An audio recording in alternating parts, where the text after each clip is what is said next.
Anugerah dari Tuhan Yesus Kristus, kasih setia Allah Bapa, itulah kiranya menyertai kamu sekalian. Amin. Firman Tuhan di pagi hari ini tertulis di Matius pasal 3 ayat 8. Jadi hasilkanlah buah yang sesuai dengan pertobatan. Demikian bacaan firman Tuhan. Selamat pagi dan salam sejahtera untuk kita semua. Bapak Ibu saudara terkasih, seruan Yohanes dalam pelayanannya adalah bertobatlah sebab kerajaan Allah sudah dekat. Seseorang yang mengenal Tuhan, yang diciptakan Tuhan, mari menyadari bahwa hidup ini akan cepat berlalu. Mari datang, mari kembali kepada Tuhan, mengimaninya dan melakukan apa yang benar di hadapan Tuhan. Itulah yang diinginkan oleh Yohanes. Dan ini pun terlihat dari baptisan yang dilakukan oleh Yohanes. Dia menyerukan pertobatan orang-orang yang sudah mengenal Tuhan, orang-orang yang sudah dibaptis. Tunjukkanlah bahwa pengenalan itu tidak hanya sebatas kata-kata, tetapi juga dari perbuatan.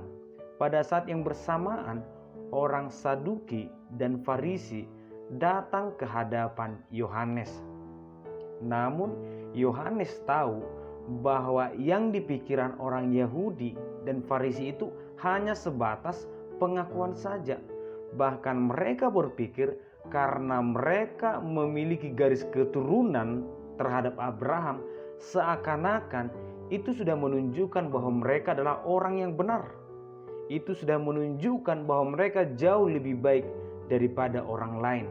Namun Yohanes mengatakan bahwa pengenalan jangan hanya sebatas kata-kata, pertobatan jangan hanya sebatas di mulut, tapi tunjukkanlah itu dalam buah yang benar.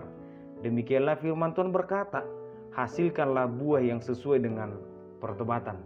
Bapak Ibu saudara terkasih, ketika seseorang menanam sebuah pohon yang untuk menghasilkan buah, tentu ada harapan buahnya akan membuat kita berbahagia, buahnya akan lebat dan menguntungkan bagi kita.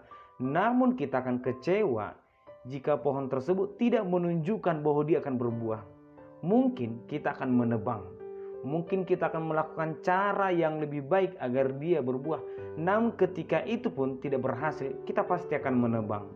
Demikianlah di ayat 10 dikatakan, kapak sudah tersedia pada akar pohon, dan setiap pohon yang tidak menghasilkan buah yang baik pasti ditebang dan dibuang ke dalam api. Hal ini juga yang terjadi dalam perumpamaan tentang pohon anggur. Dahan atau ranting yang tidak berbuah akan dibuang.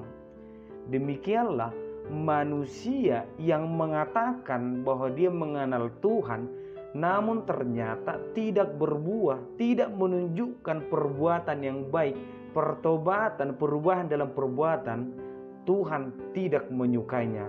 Dan kata-kata inilah yang ditujukan kepada mereka yang hanya mengatakan mengenal Tuhan, tetapi tidak melakukan perintah Tuhan. Bapak Ibu saudara terkasih, ketika dikatakan berbuah, tentu kita mungkin akan berpikir buah seperti apa, buah apa yang diinginkan Tuhan.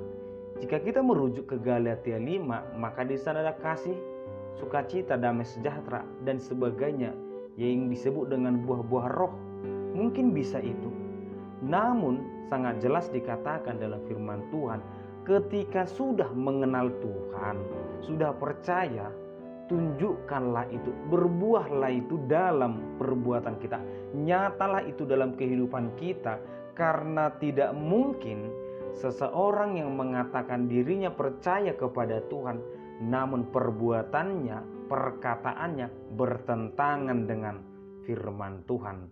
Demikianlah ketika bangsa Israel, bangsa Yahudi pada saat itu dibaptis karena pertobatan, untuk pertobatan, kita dibaptis keselamatan. Maka mari kita mensyukuri baptisan yang sudah kita terima. Mari kita syukuri pengenalan kita kepada Tuhan.